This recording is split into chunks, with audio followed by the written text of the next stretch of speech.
주일 예배 나오신 우리 신대교회 모든 성도님들 삶에 하나님의 풍성한 은혜가 넘치시기를 소망합니다. 하나님께서 대한민국을 사랑하셔서 이 땅에 선교사들을 보내주셨습니다. 특히 전쟁으로 폐허가 된 이 땅을 복음으로 회복시키시고 경제적, 사회적 발전을 이루게 하셨습니다.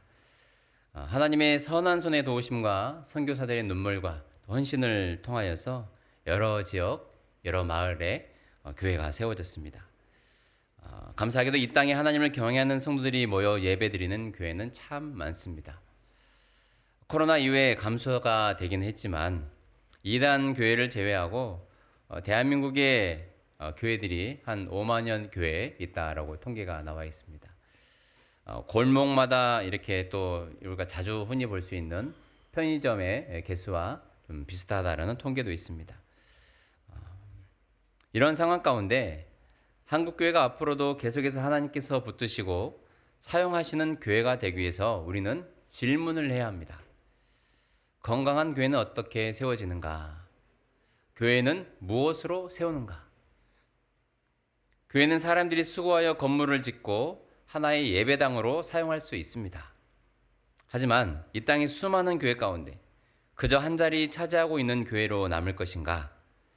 하나님께서 역사하시는 교회, 이 시대에 필요한 교회로 성장하고 또 계속해서 아름답게 세워지는 것은 누구에게 달렸을까요?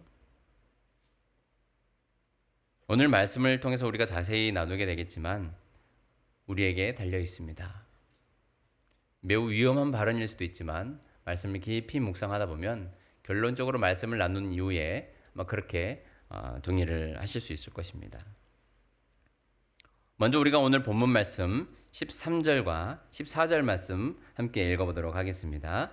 예수께서 빌립보 가이사라 지방에 이르러 제자들에게 물어 이르시되 사람들이 인자를 누구라 하느냐 이르되 더러는 세례 요한 더러는 엘리야 어떤 이는 예레미야나 선지자 중에 하나라 하나이다. 아멘. 예수님께서는 사람들이 많이 모여 있었던 예수님들을 만나기 위해 예수님을 뵙기 위해 예수님의 손길을 경험하기 위해서 수많은 사람들이 모였던 그 지역을 떠나서 빌립보 가이사랴 빌립보 지역으로 가셨습니다. 이 지역은 예수님이 주로 사역하셨던 갈릴리에서는 북쪽으로 한 40km 정도 떨어지는 곳입니다. 이 지역을 다스리던 분봉왕이 있었는데 빌립이라는 사람이 다스렸습니다. 이 빌립은 헤롯 대왕의 아들인데요. 헤롯 대왕은 여러분들이 잘 아시는 것처럼 예수님께서 태어날 즈음에 동방박사들이 예수님이 태어난 곳을 알려주지 않고 떠나자 2살 아래의 남자들을 다 모조리 죽여버린 그 왕입니다. 그 왕의 아들이 이 빌립이었고 이 빌립이라는 아들이 그 지역을 통치하고 있었습니다.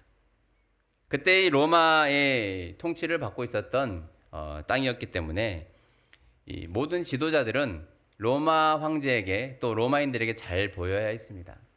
그들의 환심을 사야 했고 그리고 그들에게 아부를 많이 해야 했습니다. 사실 헤롯 대왕이나 그 가문이 유대 지역을 다스릴 수 있는 것은 원래 본토 유대인들이 아닙니다. 이방인들입니다. 그런데 이 로마 황제에게 잘 보인 것이죠. 그래서 이 지역을 다스리게 된 겁니다. 이 빌립이란 사람이 로마 황제에게 잘 보이기 위해서 한 일이 무엇이냐? 이 지역이 원래는 시골 마을이었는데 세련된 로마식으로 중건을 하게 됩니다. 아주 멋지게 새롭게 만들면서 이 지역을 로마 황제 가이사에게 바칩니다. 그러면서 이름을 가이사랴, 로마 황제의 도시, 가이사의 도시라고 이름을 붙였는데 그 당시에 가이사라라는 지역이 또 있었습니다. 그러니 그 뒤에다 자기 이름을 붙여서 가이사랴 빌립보라고 명명을 했습니다. 이곳은 이 헐몬산 기슭에 자리 잡고 있습니다. 헐몬산 기슭이라고 하는 것은 요단강과 이 갈릴리를 가득 채울 만한 물이 흐르는 근원지입니다. 그러니 이곳은 매우 물이 풍부했고 풍요로운 지역이기도 했습니다. 이곳으로 예수님께서 제자들을 데리고 가신 것입니다. 무엇을 하러 가셨을까요? 제자 훈련시키러 간 겁니다. 특별 훈련, 신앙 훈련. 그래서 이 본문을 가지고 사람들은 빌립보 MT다라고 표현을 하기도 합니다. 대학교를 들어가면 신입생들을 데리고 MT를 가잖아요. 마치 그것처럼 예수님께서 제자들을 데리고 이제 본격적으로 사역에 대해서 이야기하기 위해서 이 본문 이후에 21절부터 죽음과 부활을 처음으로 이르시다라는 본문이 나오게 됩니다. 예수님의 본격적인 사역을 이들에게 알리기에 앞서 빌립보 MT를 떠나게 됩니다. 이들의 신앙을 굳건히 세워주기 위해서. 그리고 이 가이사랴 빌립보 지역에 매우 또 우리가 반드시 알아야 될 중요한 특징 하나는 엄청난 절벽이 도시를 감싸고 있었는데 그 중심에 가이사를 숭배하는 신전이 있었습니다. 다쳤으니까 아무래도 가이사의 마음에 들게 하기 위해서 가이사를 숭배하는 신전을 만들어 놓은 것입니다. 뿐만 아니라 이곳에는 판신전이 있었는데요. 반인 반수 들어보셨죠? 상반신은 사람인데 하반신은 염소입니다. 염소. 그러니까 반인 반수죠. 반인 반수. 아주 기괴한 모습을 하고 있는 신을 섬기는 겁니다. 이 신은 판신은 사람들의 풍요를 가져다 주고 성적 쾌락을 부추기는 그런 아주 잘못된 신이었습니다. 이 신들을 섬기는 곳이 바로 이 가이사랴 빌립보 지역이었습니다. 음부의 문이라고 있었는데 그 동굴로 들어가는 곳에 사람들이 재물을 갖다 바치는 아주 여기를 가이사랴 빌립보를 표현해서 우상의 도시라고 해도 과언이 아닙니다. 그 벽에는 수많은 우상들이 새겨져 있고 화려한 도시. 예수님께서는 그곳으로 제자들을 데리고 가신 것입니다. 사람들을 북적이고 여기저기서 우상을 숭배하는 모습들, 우상에게 나아가는 그런 모습들. 그 사람들을 앞에 두고 예수님께서는 질문을 던집니다. 뭐라고 먼저 묻습니까? 오늘 읽었던 13절 말씀에 사람들이 인자를 누구라 하느냐. 제자들은 그동안 사람들이 예수님에 대해서 말한 것들을 하나 둘씩 이야기합니다. 예수님 세례 요한이라고 하던데요.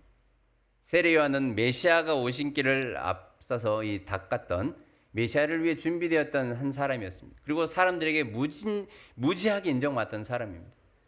그래서 예수님께서 마치 세례 요한이 부활한 것처럼 예수님이 세례 요한과도 같다라고 사람들은 생각했던 것입니다.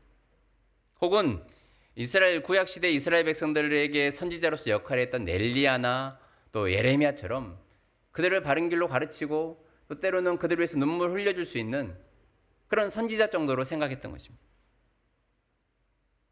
그렇게 제자들이 예수님에 대해서 말한 사람들의 이야기를 듣고 예수님께서 이제 정말로 묻습니다. 그러면 너희는 나를 누구라 하느냐? 정말로 중요한 질문입니다. 이전에 사람들이 예수님에 대해서 말했던 것, 세례 요한, 엘리야, 예레미야, 선지자 중에 하나 이렇게 대답했던 것은 예수님의 존재에 대해서 그리고 예수님의 사역에 대해서 하나님의 섭리에 대해서 이해하지 못하고 겉으로 보여지는 모습만을 통해서 혹은 자기들이 원하는 방식으로 예수님을 이해했던 것입니다. 그들은 구원자가 필요했기 때문입니다. 자신들을 좀 해방시켜줄 자가 필요했기 때문입니다. 그런데 예수님을 고작 선지자 중에 하나로만 여겼던 것입니다. 정말로 어려운 질문입니다. 너희는 나를 누구라 하느냐? 우리가 누군가를 정의할 때, 누군가를 표현할 때, 묘사할 때 겉으로 보여지는 모습을 통해서 많이 묘사를 하지 않습니까? 그런데 예수님께서 지금 제자들에게 보여주는 모습은 정말로 그 사람들이 말하는 것처럼 그냥 기적을 때로는 일으키시고 때로는 사람들을 도와주시고 말씀을 가르치시고 선지자가 하는 것과 다를 바가 없이 그들은 느꼈기 때문입니다. 얼마나 이 예수님의 질문에 대답하기가 어렵습니까? 정말 어려운 질문입니다. 예수님의 그 사역과 하나님의 뜻을 온전히 이해하지 못하고서는 정답을 말할 수 없기 때문입니다. 그런데 놀랍게도 어부 출신 이 베드로의 입에서 기독교의 매우 핵심적인 이 신조라고도 하죠. 예수님에 대한 고백이 베드로의 입에서 나옵니다. 예수님의 사역을 완벽하게 설명할 수 있는 대답인데요. 사실 이 베드로가 예수님과 함께 동고동락하면서 경험했던 예수님에 대해서 한마디로 정의를 할 때 이런 정의가 나올 수가 없습니다. 조금 이따 자세하게 다루겠지만 심오한 진리들이 이 안에 숨겨져 있기 때문입니다. 그러니 예수님께서도 베드로의 이 대답을 듣고 어떤 말씀을 하십니까? 뒤에 보면 이를 내게 알게 한 이는 혈육이 아니요 하늘에 계신 내 아버지시니라.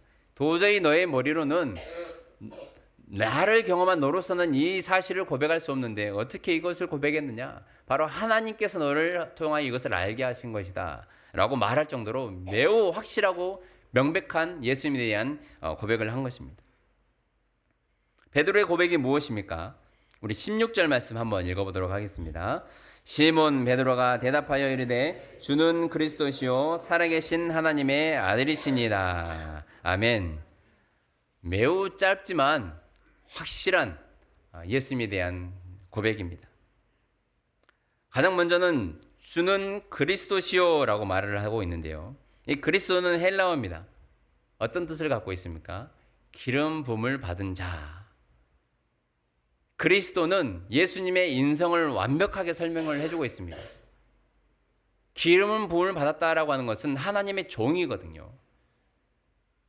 이 땅에 성육신하셔서 인간의 몸으로 오신 예수님께서 하나님의 사역을 이루시기 위해서 하나님의 종으로서의 역할을 감당하신다는 겁니다. 하나님이 아니에요. 이 그리스도는 완벽한 인간이 되신 예수님에 대해서 설명하는 것입니다. 그리스도. 주님은 그리스도이십니다 라고 하는 것을 어떻게 이 베드로가 고백을 할 수 있었겠습니까? 히브리어로는 여러분들이 잘 아는 또 단어가 나옵니다. 이 그리스도가 히브리어로는 메시아입니다. 그토록 사람들이 기다렸던 메시아. 예수님이 바로 그 모든 사람들이 찾고 있고 갈망하고 열망하는 메시아라는 사실을 이 베드로는 이 짧은 단어를 통해서 고백을 하는 것입니다. 메시아도 그 원어의 뜻을 보면 기름 부음을 받은 자. 하나님의 기름을 부음을 받아 이 땅에 내려오셔서 하나님의 사역을 완성하시고 이루어 가시는 분. 그분이 바로 예수님이라는 사실입니다. 그렇다면 이 메시아, 기름 부음 받은 자가 어떤 의미를 갖고 있습니까? 구약시대에 이 기름을 부음 받은 자는 크게 세 부류가 있습니다. 첫 번째는 왕. 하나님께서 세우신 왕으로서의 역할을 감당할 때 기름 부음을 받습니다. 두 번째로는 선지자가 하나님께 이 선지자로서의 역할을 감당하기 위해서 기름 부음을 받습니다. 세 번째로는 무엇입니까? 제사장. 하나님과 백성 사이를 연결해주는 그들의 어떤 제사 직분을 감당하는 제사장이 위임식 때 기름 부음을 받습니다. 매우 중요한 세 직분인데요. 예수님께서는 이 땅의 진정한 왕으로 그리고 선지자로 제사장으로 오셨다라는 사실입니다. 유일한 구원자 메시아로 이 땅에 오셨다라는 사실을 이 주는 그리스도시오라는 이 짧은 고백에 다 담겨져 있습니다. 그래서 예수님께서는 이 땅에 진정한 왕으로 오셨는데 단지 눈에 보이는 이 땅에 살아가는 백성들만을 다스리는 왕이 아닙니다. 예수님께서는 이 땅에 왕으로 오셨을 때에 만왕의 왕으로 오셨습니다. 이 땅의 통치자들은 그저 자신의 어떤 자리를 지키기 위해서 백성들이 힘들어하고 고통하면서도 신음하고 있는데도 불구하고 자기의 목적 달성하는 데 때로는 백성을 사용하기도 합니다. 국가를 확장시키기 위해서 백성들을 노역을 시킵니다. 자신을 만족하기 위해서 백성이 신음하고 있음에도 불구하고 나몰라라 하는 경우들이 많습니다. 하지만 예수님께서 이 땅에 만왕의 왕으로 오셨는데 예수님은 공의와 정의로 다스리시는 분입니다. 뿐만 아니라 사람들뿐만 아니라 이 땅의 공중 권세 잡은 자까지도 예수님은 통치하시고 다스리신 분입니다. 그러니 예수님께서 왕으로 오셨다라는 것은 모든 사단과 권세, 죽음의 공포까지도 깨뜨리시고 모든 세상을 다스리는 참 왕으로 오셨다는 그런 확실한 증언입니다. 이 부분을 우리가 분명히 알아야 됩니다. 그건 예수님께서 선지자로서의 이 사역을 완성하시기 위해서 이 땅에 오셨는데 선지자는 어떤 역할을 감당했습니까? 하나님의 말씀을 받아서 백성들을 가르치는 역할을 했습니다. 바른 길로 인도하는, 하나님께로 향할 수 있도록 길을 안내하는 역할들을 선지자들이 했습니다. 예수님께서 이 땅에 선지자로 오셨다라는 것은 이 백성들의 우둔함과 어리석음을 깨우치게 하시고 하나님 나라 복음을 가르치셨습니다. 그리고 정말로 선지자로서의 역할을 하신 것이 무엇이냐? 친히 본인이 길이 되어 주셨습니다. 하나님께로 나아가는 길이 되어 주셨습니다. 그냥 저기로 가면 됩니다 라고 알려주신 것이 아니라 예수님 자신이 길이 된 것이죠. 내가 곧 길이요 진리요 생명이니 나로 말미암지 않고는 아버지께로 올 자가 없다라고 확신하게 선언하셨습니다. 그러니 우리가 가끔 가다가 지나간 행인이 거기로 가려면 어떻게 가야 됩니까? 라고 물을 때에 저기서 되게 그 복잡한 길도 한참 설명해 주신 분이 저기서 50m 가가지고 우회전하시고 더 가가지고 좌회전하시고 좀 더 가시면 우회전했다가 또 좌회전하시고 우회전하시면 됩니다. 저는 죽었다 깨나도 못 알아먹습니다. 길을 제시해 준 것이 아닙니다. 예수님이 저만큼 가면 행복이 있을 것이요 저만큼 가면 구원이 있을 것이요 라고 하신 것이 아닙니다. 친히 그 행인과 함께 어떤 사람들은 같이 가주잖아요. 함께 동행하잖아요. 예수님이 길이 되어주셨다는 것은 그저 우리를 지나가는 행인으로 여기지 않고 내 아들이기 때문에 내 딸이기 때문에 함께 동행해 주시는 거예요. 하나님께 나아갈 때까지, 하나님을 만날 때까지, 진리를 발견할 때까지, 복음 안에서 참 행복을 누릴 때까지 예수님이 믿는 자들과 함께 동행하신다라는 거예요. 친히 예수님이 길이 되어주셨다. 이게 예수님이 완벽한 선지자로서의 역할을 감당하시기 위해 이 땅에 오셨다는 사실입니다. 예수님과 동행하면서 살아가시는 우리 성도님들 되기를 소망합니다. 그리고 이 제사장이라는 역할이 매우 중요한 역할입니다.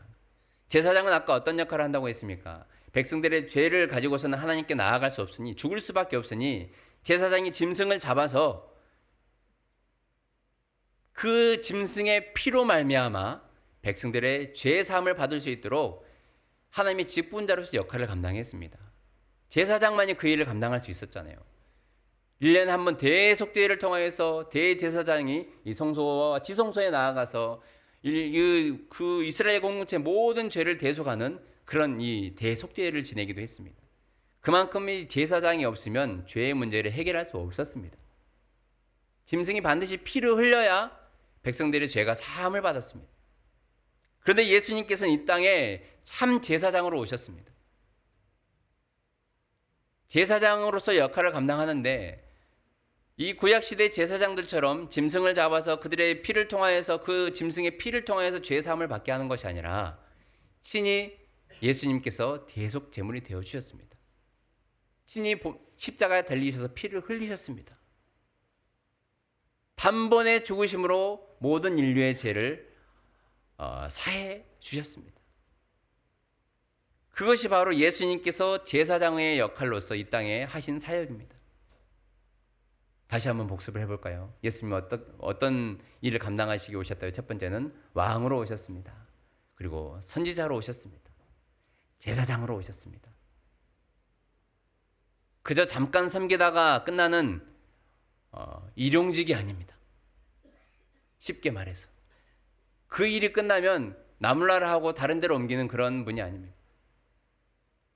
하나님의 구원의 사역이 태초부터 시작이 되었고 그리고 우리가 하나님의 영광을 맛볼 때까지 영원부터 영원까지 구원의 사역에 함께 동참하시며 친히 피를 흘려주신 분, 친히 우리에게 길을 함께 동행하면서 안내해 주시는 분,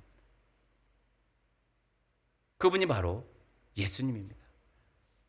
이 어마어마한 이 예수님에 대한 고백을 베드로는 주는 그리스도시요 이 한마디에 담았다는 거예요. 모든 이 복잡한 말을 한마디에 담는 것은 정말 어려운 일이잖아요. 예전에 어떤 분이 왕이 이 세상의 뭐 어떤 여러 가지 일들을 요약하도록 신하들에게 시켰다고 합니다. 그래 나가서 이 결론으로 내린 딱 한 문장이 있는데 그 문장이 이 또한 지나가리라 이거였다고 합니다. 이 세상 만사를 이해하고 복잡한 세상을 살아가는 사람들에게 꼭 필요한 한마디 이 조언을 하게 된다면 무엇을 할 수 있겠느냐? 학자들이 연구하고 인생 만사를 막 심층 분석하면서 결론을 내린 결과 딱 한 줄, 이 또한 지나가리라. 그렇게 한 줄의 결론을 내리기까지 얼마나 많은 학자들이 밤새 이 연구를 했겠습니까? 수많은 케이스들을 모집했겠습니까? 그런데 이 베드로는 예수님께서 질문을 하자마자 이 말을 했다는 거예요. 그러니 이것은 하나님이 알려주시지 않고서는 불가능한 고백이라는 겁니다. 여러분과 제가 예수님을 구주로 영접하는 것도, 이렇게 예배자로서 앉아있을 수 있는 것도 불가능한 일입니다. 하나님께서 우리로 하여금 믿음을 주셨고 이 자리에 저희들을 불러주심을 믿습니다. 하나님께서 우리에게 행하신 기적과도 같습니다. 그렇게 해서 이 베드로는 주님은 그리스도이십니다 라고 고백을 했습니다. 이것은 예수님의 인성을 완벽하게 설명해 주는 단어였고요. 그 다음에 이어지는 살아계신 하나님의 아들이시니다, 이 고백을 통해서 이 그리스도에 대한 고백이 완성되어집니다. 살아계신 하나님의 아들이라는 것은 예수님의 하나님 되심을 드러내거든요. 예수님의 신성, 완전한 인간으로 오셨지만 하나님의 종으로서 역할을 감당하셨지만, 직분을 감당하셨지만, 예수님은 이 땅에서의 그런 고통을 당하면서 인간들과 거닐면서 살아갈 만한 분이 아니다. 사실은 이분은 하나님과 함께 계시는 분, 하나님과 동등한 분이시라는 사실을 오늘 이 짧은 살아계신 하나님의 아들이라는 이 고백을 통해서 그대로 드러내 보여주고 있습니다. 예수님께서는 하나님과 동등됨을 취하지 아니하시고 이 땅에 육신의 모습으로 오셨잖아요. 자기가 그 모든 영광을, 하늘 영광을 친히 버리시고 이 땅에 내려오신 거예요. 그래서 이 예수님은 어떤 분이신가? 과거에도 현재에도 미래에도 항상 계시는 분, 살아계신 하나님의 아들로서 이 땅을 왕으로서 통치하시고 선지자로서 바른 길로 인도하시고 죽을 수밖에 없는 우리를 죄 사함을 통하여서 살려주신 분, 이분이 바로 예수 그리스도라는 사실입니다. 이 고백이 왜 놀라운 신앙 고백인지 지금 대화가 이루어지는 장소를 한번 다시 기억을 해야 됩니다. 지금 어떤 곳에서 이 고백을 하고 있습니까? 어떤 곳에서 예수님께서 이 고백이 나오도록 지금 질문을 하셨습니까? 왜 지금 빌립보 MT를 왔을까요?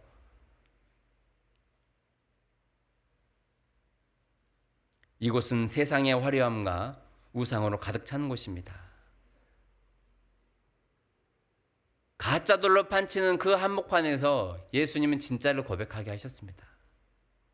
사람들이 인공적으로 만들어 놓은 화려한 가짜 도시, 실상은 죄악으로 찌들은 도시죠. 자신들의 탐욕을 위해서, 살기 위해서 본능적으로 가짜 신들을 만들어서 그 앞에서 절하고 제물을 바치는 이들 앞에서 진짜 하나님이신 예수님에게, 진짜 하나님이신 예수님께서 제자들에게 진짜 신앙을 가르쳐주고 있습니다.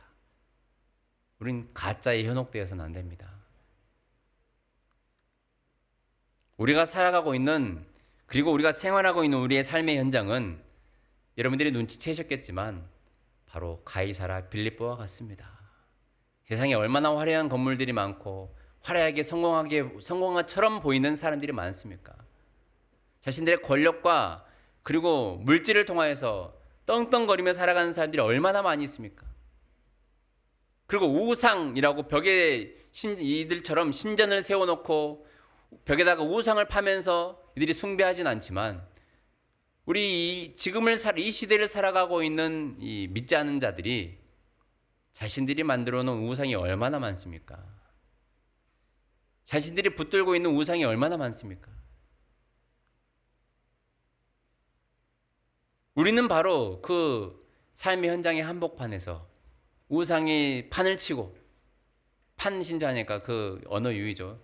세상에 우상이 판을 치고 가짜들이 판을 치는 그 한복판에서 예수님께서 우리에게 원하시는 것이 무엇일까요?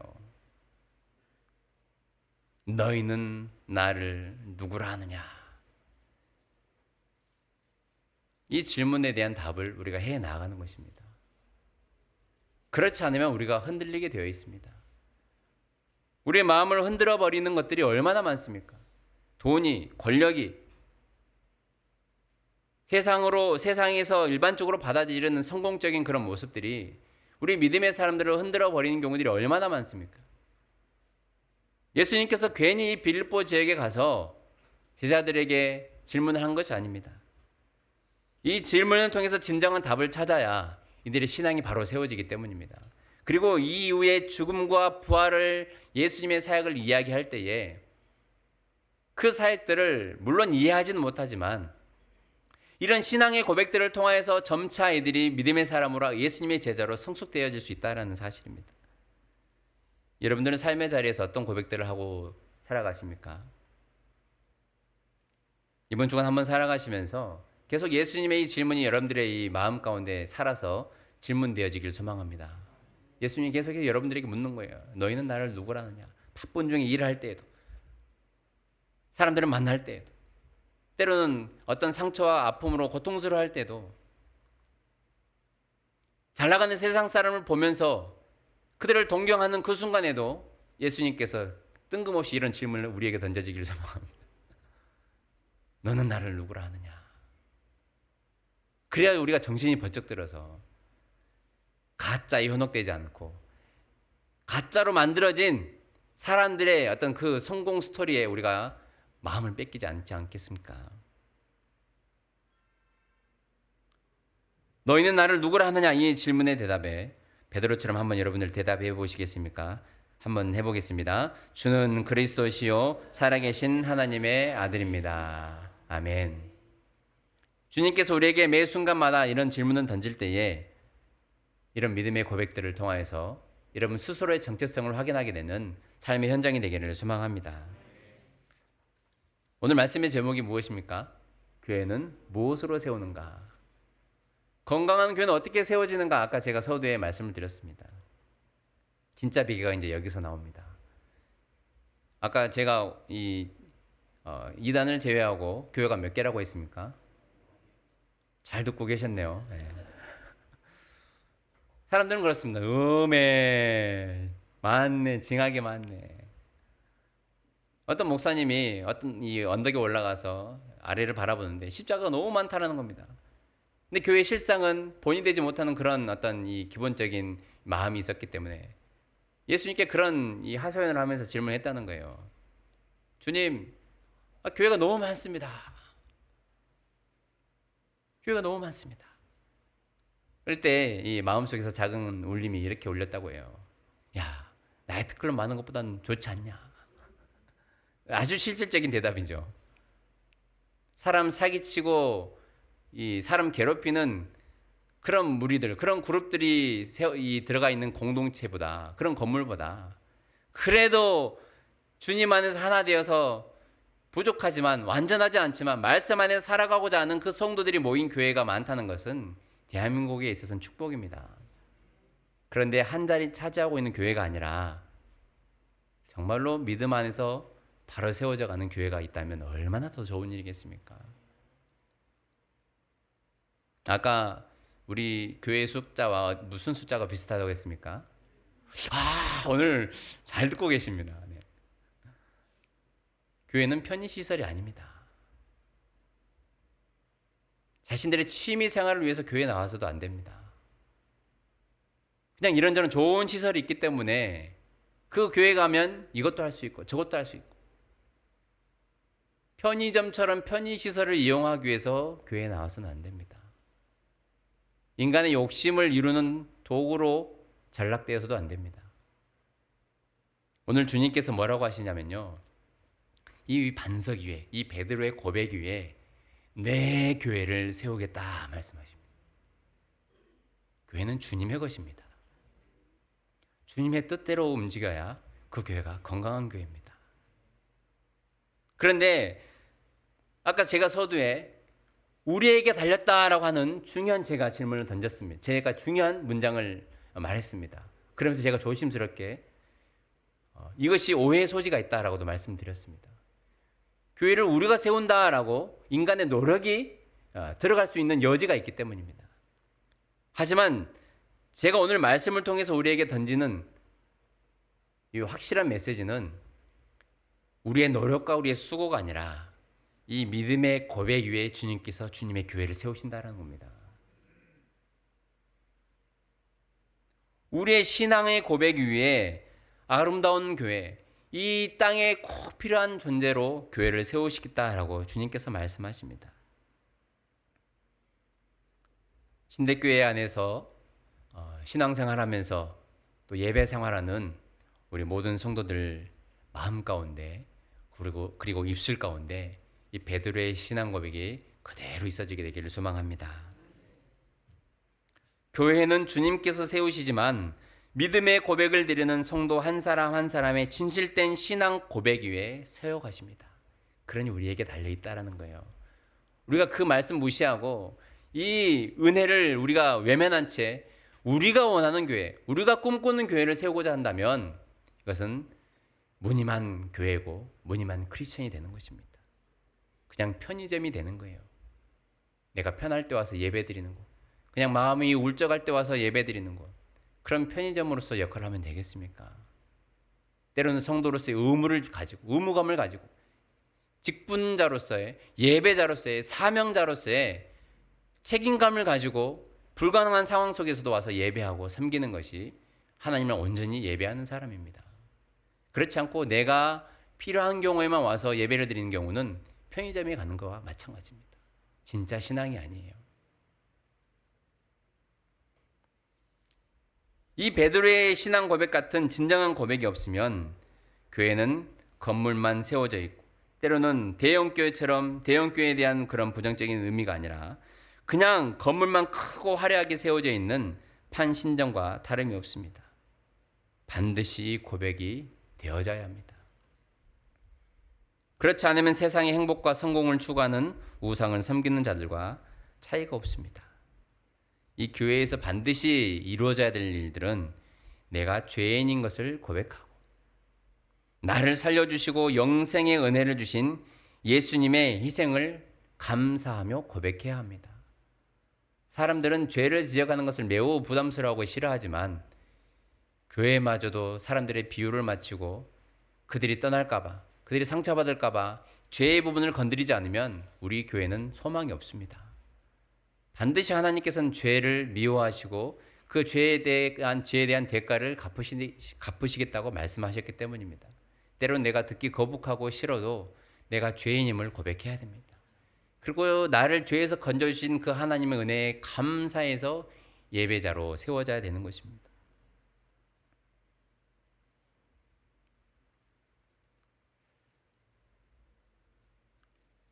하나님께서 세워주신 이 교회를 아름답게 세워가기 위해서는 그리고 예수님의 가르침대로 우리와 함께 동행하시는 선지자로서 우리에게 옳은 길을 가르쳐 주시는 예수님의 말씀대로 우리가 함께 살아야 합니다. 하나님을 사랑하고 이웃을 사랑하는 것이 가장 대표적으로 예수님께서 우리에게 주신 명령입니다. 하나님 사랑, 이웃 사랑을 우리가 짤막하게 단어로 요약하면 예배자로 살아가는 것, 또 사명자로 살아가는 것, 전도자로 살아가는 것, 이것이 바로 하나님을 사랑하고 이웃을 사랑하는 중요한 우리의 직분자로서의 역할입니다. 더불어서 이 세상을 통치하고 다스리시는 예수님의 말씀에 순종하여 사람의 뜻이 아닌 예수님의 뜻을 실천하는 교회가 되어야 됩니다. 그렇게 할 때에 우리 신대교회가 더욱더 아름답게 하나님이 기뻐하시는 교회로 세워질 줄로 믿습니다. 오늘 이 말씀에 보면 18절 말씀에 또 내가 내게 이르노니 너는 베드로라 내가 이 반석 위에 내 교회를 세우리니 음부의 권세가 이기지 못하리라 라고 말씀하고 있습니다.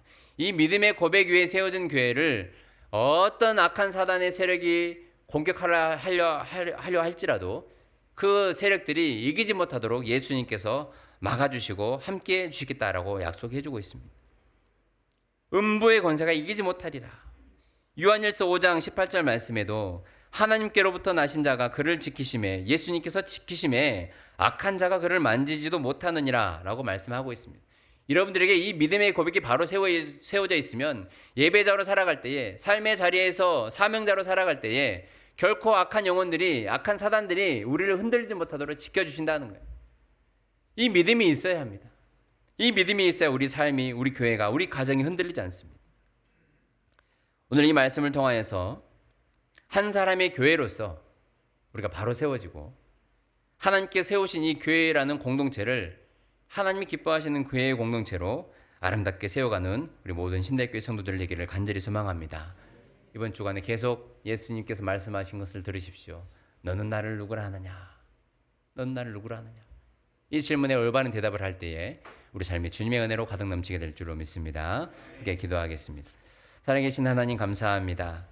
오늘도 이 베드로의 신앙의 고백을 통하여서 우리가 반드시 붙들어야 되는 우리의 신앙의 고백을 함께 나누었습니다. 주님은 그리스도시요 살아계신 하나님의 아들이심을 우리가 고백하며 우리 삶의 자리에서 예배자로 함께 모여드리는 예배자로 온전히 세워지게 하시고 또 사명자로 또 전도자로 우리 삶을 살아갈 때에 하나님께서 우리 삶을 통하여서 우리가 생각지도 못한 놀라운 일들을 행하실 줄로 믿습니다.